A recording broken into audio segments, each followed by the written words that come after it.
சுய சித்தமா விசுவாசமா? Praise the Lord. ஒரு பாடம் புகட்டும் கதை. ஆம், டேவிட் ஒரு நல்ல தெய்வ பக்தியுள்ள மனிதன். அவர் ஒரு நாள் மலை ஏறிக் கொண்டிருக்கும் பொழுது கால் தடுமாறி கீழே விழுந்து விடுகின்றார். அதால பாதாளத்திற்கு போய்க் கொண்டிருக்கின்றார். அப்பொழுது சாய்வாக வளர்ந்திருந்த ஒரு மரத்தினால் தடுக்கப்பட்டு மரக்கிளையை பிடித்து தொங்கிக் கொண்டிருக்கின்றார். அப்பா, காப்பாத்துங்க காப்பாத்துங்க என்று ஆண்டவரை நோக்கி கதறுகிறார். உடனே ஆண்டவரும், டேவிட் கையை விடு கையை விடு என்று சொல்கிறார். என்ன, கையை விடுறதா? ஐயோ, கையை விட்ட ஆண்டவரே, நான் கீழே விழுந்துருவேன். எலும்பு கூட தேராத அளவிற்கு பயங்கரமான பள்ளம். முடியாது முடியாது என்று கத்துகிறார். ஆண்டவர் சொல்கிறார் விடு என்று. ஆனால் இவர் விடமாட்டேன் என்று அடம் பிடிக்கின்றார். ஆண்டவர், ஐயோ, இவன் நல்ல பையனாச்சே, எனக்கு பிடிச்சமானவனாச்சே, இவனோட உயிர் போயிடக்கூடாது என்று சொல்லி எதை அனுப்புகிறார் தெரியுமா? ஒரு பாம்பை அனுப்புகிறார். பாம்பு மரக்கிளையில் இவரை நோக்கி வந்து கொண்டிருக்கும் பொழுது பார்த்துட்டு அப்படியே பயந்து டக்குன்னு என்ன பண்ணிட்டாரு, கையை விட்டுட்டாரு. கீழே விழுகிறார். பாதாளத்துக்கு போய்கிட்டே இருக்கிறார். ஆனால் ஆண்டவர் ஏற்கனவே தான் ஏற்படுத்தி வச்சிருந்தாரே. அந்த இடத்துல சினிமா ஷூட்டிங்காரவங்க ஒரு நெட்டு போட்டு வச்சிருக்காங்க. கரெக்டா அந்த நெட்டு மேல போய் விழுந்தாரு. உயிர் தப்பித்து விட்டார். ஆம் அன்பானவர்களே, இது ஒரு கதை தான். ஆனால் இந்த கதையில் நாம் யோசித்து பார்த்தோம் என்றால், இந்த டேவிடு சுய புத்தியை சார்ந்து கொண்டுதான் அவர் அந்த கிளையை விடமாட்டேன் என்று சொன்னார்.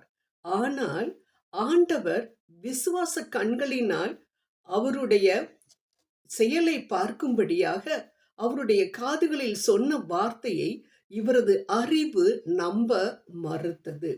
அதே போல்தான் நாமும் இந்த நிலையில் இருந்திருந்தோம் என்றால் என்ன செய்திருப்போம்? யோசித்து பார்ப்போம். நம்மால் அந்த மரக்கிளையை ஆண்டவர் விட சொல்லும் பொழுது விட்டிருக்க முடியுமா? முடியாது அன்பானவர்களே. அதனால்தான் எபிரேயர் ஆக்கியோன் எபிரேயர் 11:1 சொல்லுகின்றார், விசுவாசமானது நம்பப்படுகிறவைகளின் உறுதியும் காணப்படாதவைகளின் நிச்சயமாயிருக்கிறது என்று. அது மட்டும் அல்ல, விசுவாசத்தில் தேறின விவிலிய மனிதர்களுடைய பட்டியலையே எபிரேயர் 11 அவர் காண்பிப்பதை நாம் பார்க்க முடிகின்றது. அன்பானவர்களே, அறிவு சொல்கின்றது பார், அதன் பின் நம்பு என்று. ஆனால் விசுவாசம் சொல்கிறது நம்பு, அதன் பின் நடப்பதை பார் என்று. நாம் இதில் எதை பிடித்து கொண்டு நிற்கின்றோம்? பார்த்துவிட்டு நம்ப வேண்டும் என்று நினைக்கின்றோமா? அல்லது நம்பிவிட்டு ஆண்டவருடைய அதிசயங்களை பார்க்க வேண்டும் என்று நாம் காத்திருக்கின்றோமா? முடிவு செய்ய வேண்டியது நமது கரங்களில்தான் அன்பானவர்களே.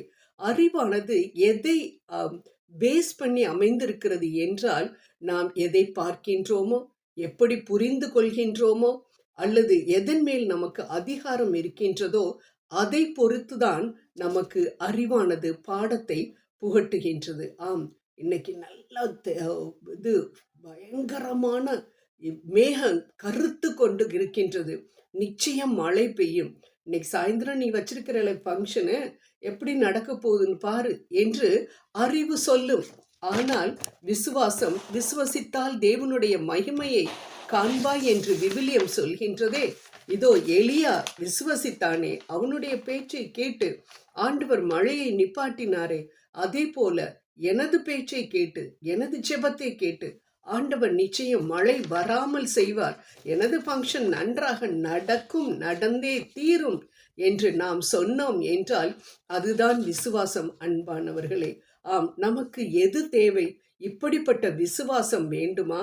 அல்லது அறிவு சொல்லக்கூடிய அதாவது பார்ப்பதை வைத்துதான் அறிவு பேசும், கேட்பதை வைத்துதான் அறிவு பேசும். எப்படி நாம் புரிந்து கொள்கின்றோமோ அதை வைத்துதான் அறிவு நமக்கு சொல்லும். இப்படி அறிவின் மேல் நாம் சாய்ந்திருந்தோம் என்றால் நிச்சயம் நாம் வெற்றியை பெற முடியாது. பெற்ற வெற்றியும் சாதாரணமாக நிரந்தரமாக இருக்காது. அதனால் விசுவசிப்போம், ஆண்டவரை விசுவசிப்போம். நீதிமொழிகள் 3:5 மற்றும் 6 சொல்லப்பட்டதுள்ள போல நம் சுய புத்தியின் மேல் சாயாமல் நாம் எல்லா முழு இருதயத்தோடும் ஆண்டவர் மேல் நம்பிக்கையாயிருந்து நம் வழிகளை எல்லாம் ஆண்டவருக்கு ஒப்பு கொடுத்தால் ஆண்டவர் நமது பாதத்தை செவ்வைப்படுத்துவார், நமது வழியை செவ்வைப்படுத்துவார் என்று சொல்லப்பட்டிருக்கிற விதமாக நாம் ஆண்டவரை நம்புவோம், ஆண்டவரிடமிருந்து நன்மைகளை பெற்றுக்கொள்வோம். ஜெபம் செய்வோம். அன்பின் தேவனே இறைவா, இதோ இந்த நேரத்திலும் கூட நாங்கள் உமக்கு முன்பாக வந்து நிற்கின்றோம்.